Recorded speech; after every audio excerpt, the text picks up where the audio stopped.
Olá, seja todos bem-vindos. Vou colocar aqui agora, para você que perdeu, tá? Ou passou despercebido sobre a posição do capitão Alberto Neto, tá? Muita gente falando que ele poderia ser contra o 14º salário, ele poderia ser contra a suspensão, que não seria uma boa medida colocar dentro da medida provisória as emendas, né? Pedindo suspensão, pedindo o 14º. Ele vai dar a posição dele agora. Vou colocar um trecho aqui da live e o posicionamento dele. Não esperava outro posicionamento dele, a não ser favorável, sim, ao 14º salário. E está entrando em contato também, acredito que amanhã a gente já vai estar conversando sobre uma data aí para entregar o relatório e saber se ele vai manter ou não o 14º salário emergencial. Vou colocar o trechinho aqui para você da nossa live que nós tivemos com ele e muito me animou, tá, gente? Saber que ele é favorável, sim, ao 14º salário emergencial. Só precisamos saber se ele vai manter aí como relator, tá bom? Vou colocar esse trechinho aí. Outra coisa que eu vou pedir a você, se você não é inscrito no canal, se inscreva aqui no canal, acione aí a notificação do sininho e dá o joinha para cima.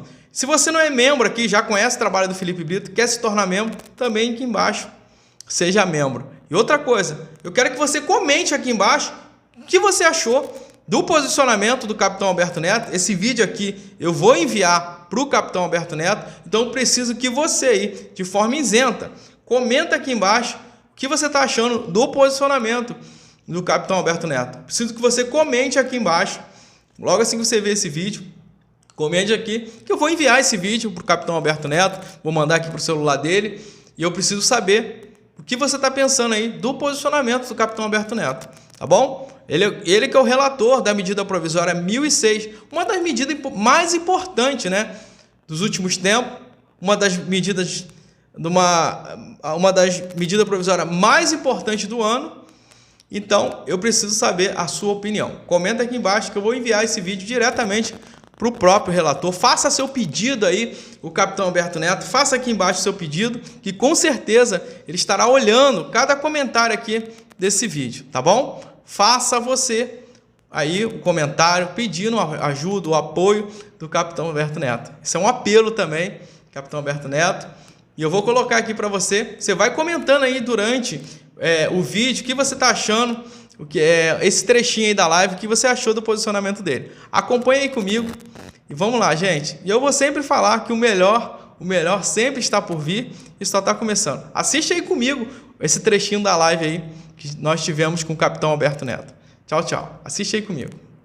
Bem-vindo, capitão. Seja muito bem-vindo. Eu que agradeço. Faz tempo que nós não conversamos. Verdade. Estava com saudade de vocês, viu? Coisa Saudade boa, de vocês. Eu sei que seu tempo está curto, principalmente... Sei que vocês fazem parte de uma linda história. Fazem parte de uma história de uma briga democrática em favor dos aposentados, pensionistas de todo o país.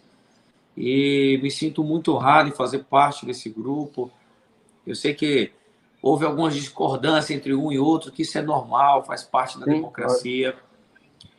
Mas que o nosso objetivo sempre tem que ser o melhor para o nosso país. O que é o melhor para o nosso país? Quando é melhor para as pessoas. Quando for bom para todo mundo. Maravilha. Perfeito, capitão. Capitão, eu tinha até pedido a licença para o Milton, para mim falar inicialmente. Tá? Posso, né, Milton?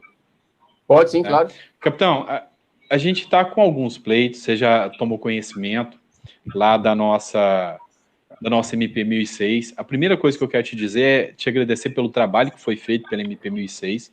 A gente sabe a força que você teve junto ao presidente para essa MP sair, e cada aposentado aqui sabe da sua luta, do seu trabalho, e tem o reconhecimento pelo trabalho que você fez lá dentro. E a gente reconhece esse trabalho. Só que nesse momento, a gente está novamente precisando de você. E você já tem essa força força e já mostrou essa força que você tem, e o aposentado está levantando essa bandeira.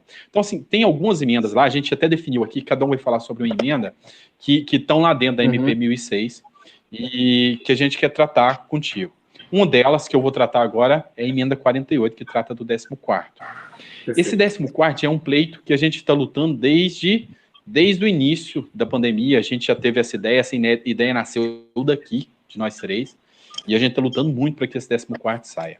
A gente fez todo um planejamento orçamentário, já passou pela Comissão de Assuntos Econômicos do Senado, já tem o projeto 3657 do senador Paulo Paim, e a gente fez a exemplo, censo, digamos assim, seu, que a gente colocou a PL 2017 dentro do MP, a gente fez isso agora com a emenda 48.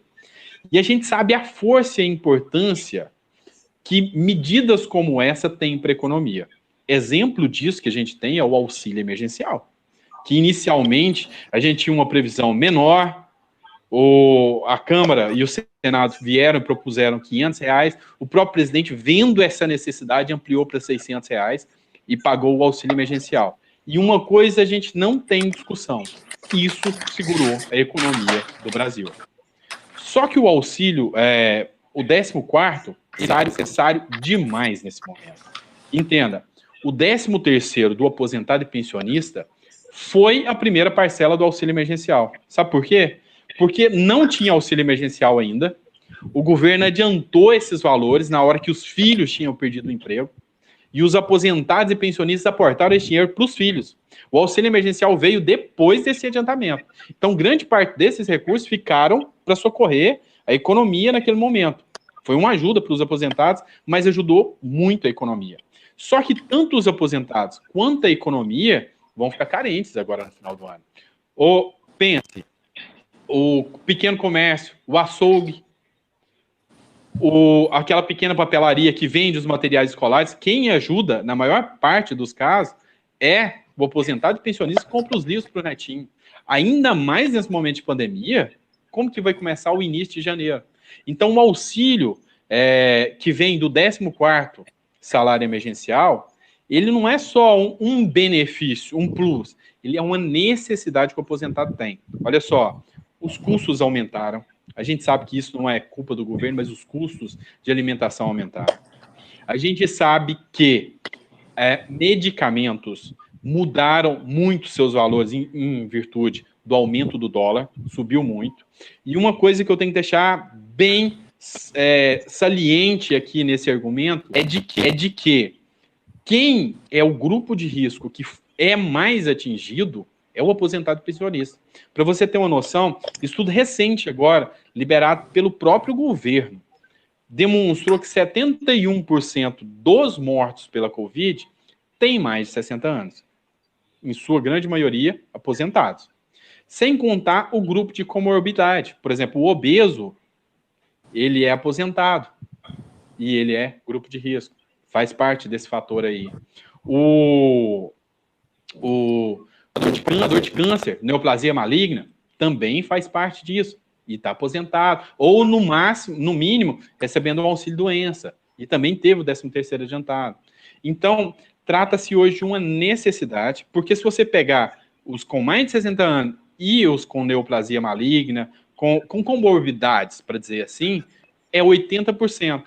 E se é 80% da classe que mais morreu, que mais sofre com a pandemia, por que essa não pode ter um 14º salário emergencial?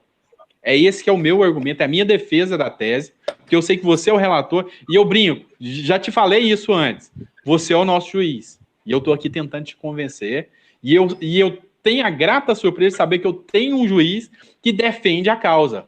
Então, esses são os argumentos. O 14º tem dotação orçamentária. Já passou pela Comissão de Assuntos Econômicos, tá, da CDH, foi feito relatório favorável, e sem esquecer que será um dinheiro injetado direto na veia do município. Tem muitos, no seu caso, do Amazonas lá, os pequenos municípios ribeirinhos, você sabe que muitos municípios sobrevivem com recursos vindo do governo, que principalmente pela aposentadoria. Vai ser recurso injetado na veia do município. É muito dinheiro injetado na vida do município para passar esse período de pandemia e sem ter um período pós-pandemia, que vai ser mais desastroso ainda. Hoje eu participei da reunião do BRICS e o representante russo tratou muito disso, dos efeitos pós-pandemia, e que, nesse momento agora, várias medidas implementadas por governos durante o estado pandêmico vão ter que se estender em 2021. E esse foi o tema tratado dentro dessa reunião do BRICS hoje. Então é por isso que eu te falo, vem aqui pleitear e te pedir o apoio com essa emenda 48, que ela é necessária. E te dizer, hoje você está tendo a grande oportunidade de mudar a história de 35 milhões de pessoas, de sair daqui como a pessoa que olhou para eles de forma contundente e a pessoa que mais se importou nesse momento em trazer essa defesa do aposentado, pensionista e servidor e te dizer que eu confio no seu trabalho e sei da qualidade do seu trabalho. Tá? Obrigado, doutor Sandro, pelos elogios. Parabéns pela sua luta em estar se envolvendo na política, porque é por meio da política que nós mudamos a vida de um país. Então, na hora que nós conseguimos juntos, e não foi vitória do capitão, foi nossa vitória dessa medida provisória dos aposentados e pensionistas, nós melhoramos a vida de muita gente. Então, você, ao brigar pelo 14º salário para os aposentados e pensionistas, você está mudando a vida das pessoas. E onde é que nós mudamos? Lá no Congresso. É por meio da política, não tem.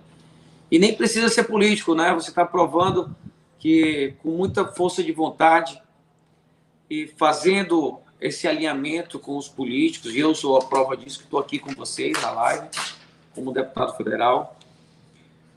Em relação, vamos por partes, para falar do 14º salário dos aposentados.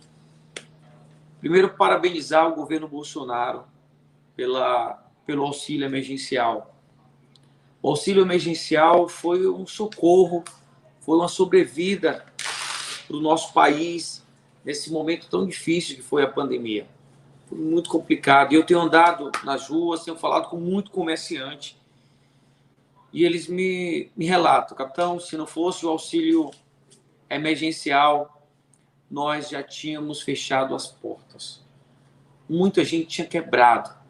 O auxílio emergencial salvou a economia e matou a fome de muitos brasileiros. Então, vamos transformar o auxílio emergencial na chamada renda cidadã. É o aperfeiçoamento do Bolsa Família. Isso é necessário para que o nosso país desenvolva, reduza as desigualdades sociais e que esse cidadão que recebe o Bolsa, ou renda cidadã, logo não vai mais precisar, porque ele vai se desenvolver, vai se qualificar, o Brasil vai prosperar, ele vai conseguir um emprego. O melhor programa social, na verdade, chama-se emprego. No momento da pandemia, muitos trabalhadores tiveram seu salário reduzido e o governo teve que fazer aportes financeiros. E teve o aporte do auxílio emergencial.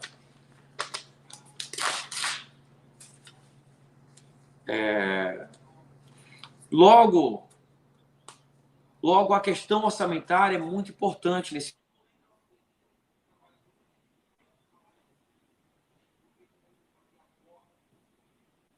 Capitão, tá ouvindo a gente? Acho que travou.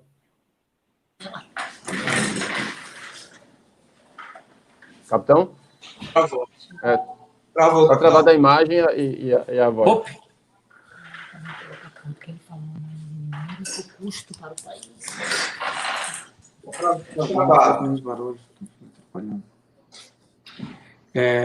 Vamos lá, doutor Sandro, está me ouvindo agora? Tá, mas a imagem está travada. A imagem está travada, mas estamos ouvindo. Ok. Voltou agora? Porque teve uma queda de energia aqui. Não, ainda não voltou, não. Só a sua voz, por enquanto. A sua voz. Eu vou sair. Você quer sair da sala e retornar? Vou fazer isso. Ok.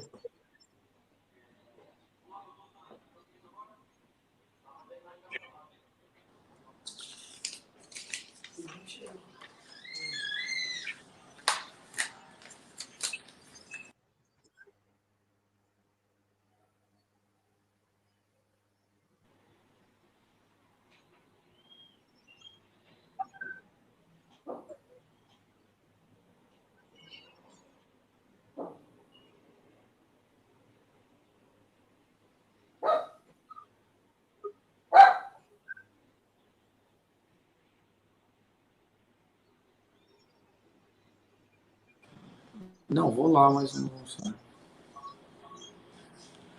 Opa, melhorou agora? Perfeito. Ótimo.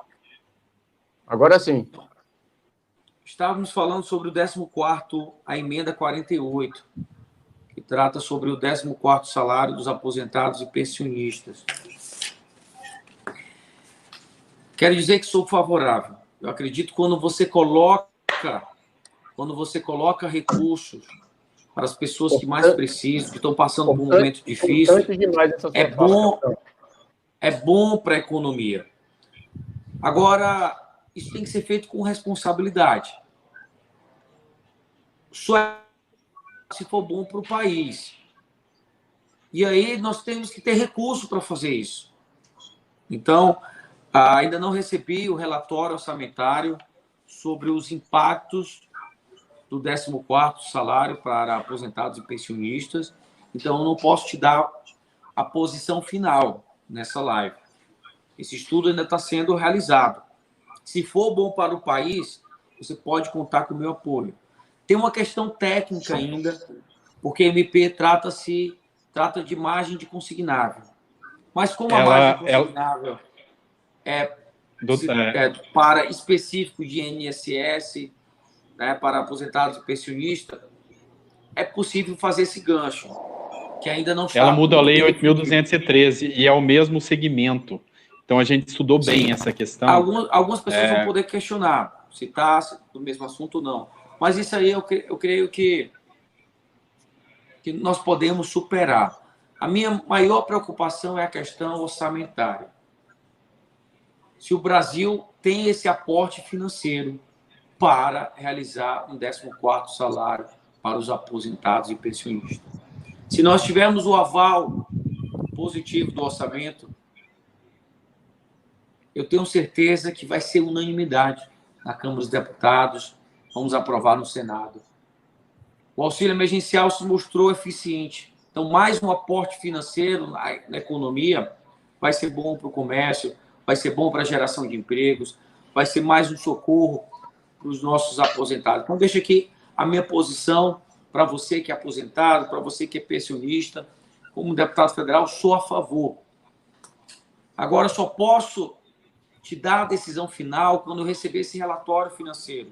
Os impactos... Você tem data para isso? País tem condição, se o nosso país realmente tem condição financeira para isso. O capitão, me perdoa um adendo.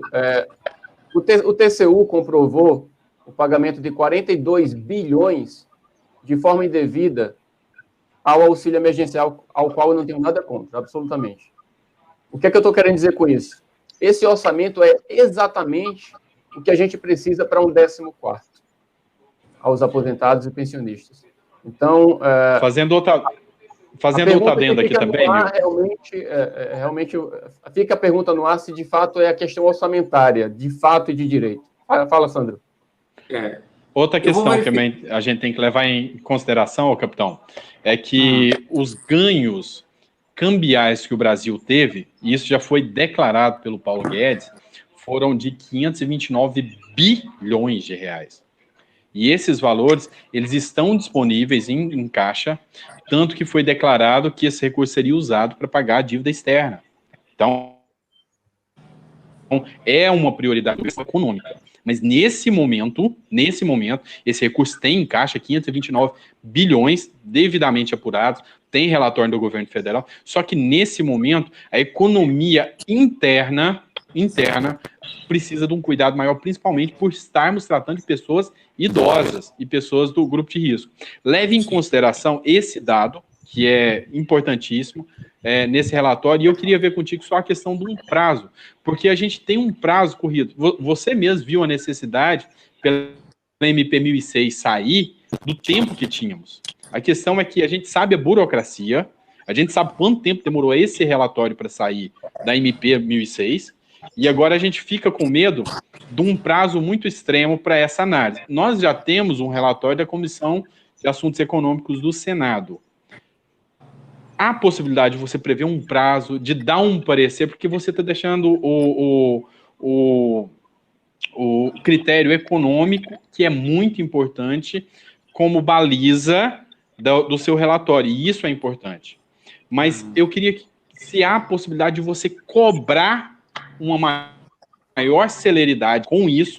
Eu sei que você está muito atarefado com a questão de toda essa... Eu sei a vida conturbada que você está nesse momento, profissionalmente, você tem os seus afazeres como deputado, você tem a sua luta ali para tentar melhorar Manaus, que a gente sabe, mas assim, ver com mais carinho essa questão para o aposentado ter uma resposta dessa questão econômica, desse entrave que ficou entre o relatório positivo e negativo. Vou cobrar, estou cobrando todos os dias, vocês sabem da minha luta, vocês sabem da minha boa vontade por acreditar e aprender.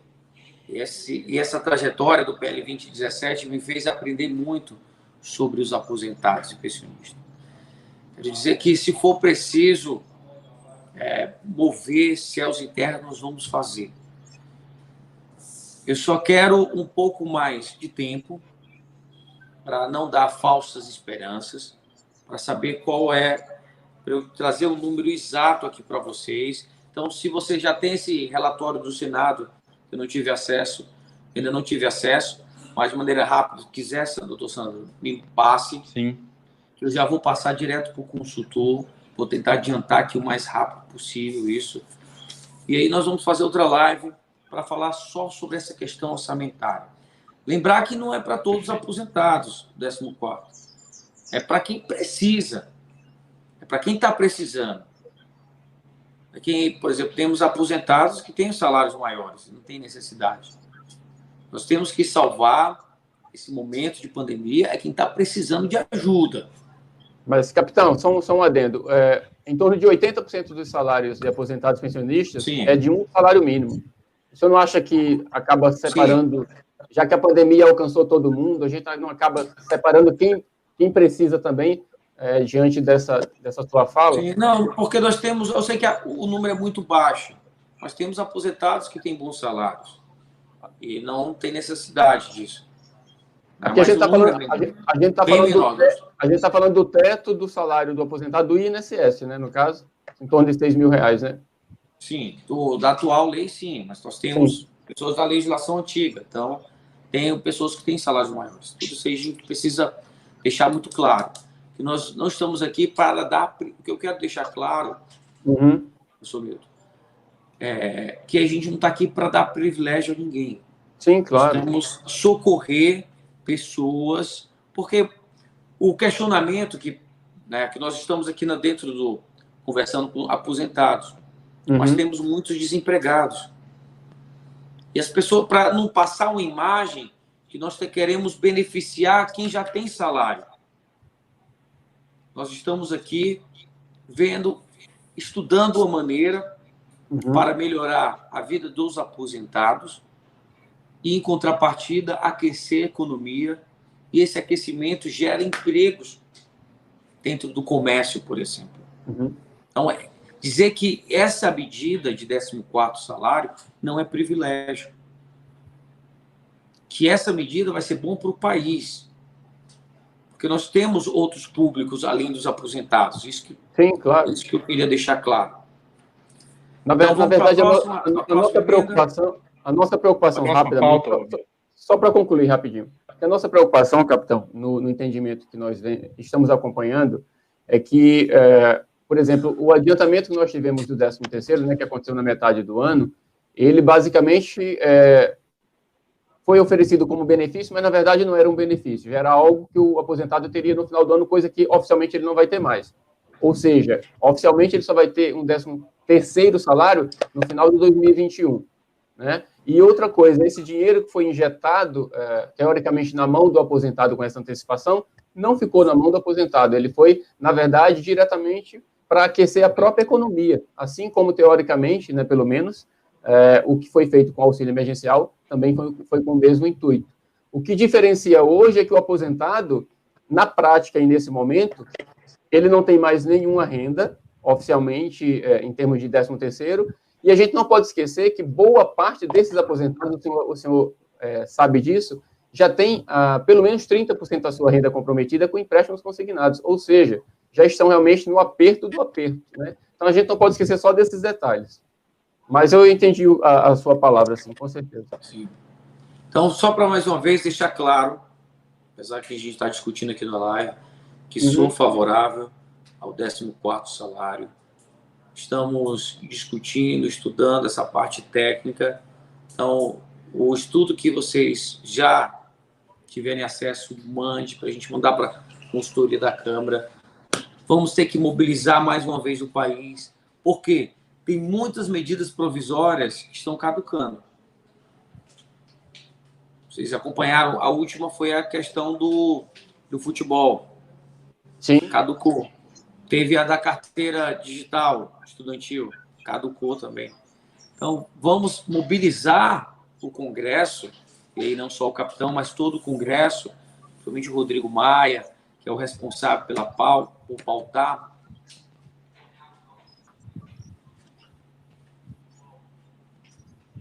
para que não caia no esquecimento a medida provisória. E aí a gente deixa de, além da margem consignável para os aposentados, atingir os servidores federais, atingir todos os seletistas que tiveram salários reduzidos, conseguir colocar o 14º salário. Tem outras emendas de suspensão de consignados também, que nós vamos discutir sobre isso. Sim. Então, a mobilização tem que começar hoje, em todo o país, com o capitão, com todos os congressistas, principalmente com o Rodrigo Maia, aquilo que nós fizemos no 2017, conseguimos colocar naquela medida provisória, graças à nossa mobilização. Houve um clamor social, isso mostra a legitimidade do processo. Nós aprendemos a fazer isso e vamos fazer de novo na medida provisória 1006. Vamos mobilizar, então deixo aqui minha posição de favorável ao 14º, deixo minha posição aqui favorável a gente colocar em pauta o mais rápido possível a medida provisória 1006 para ser alterada e aperfeiçoada no Congresso Nacional.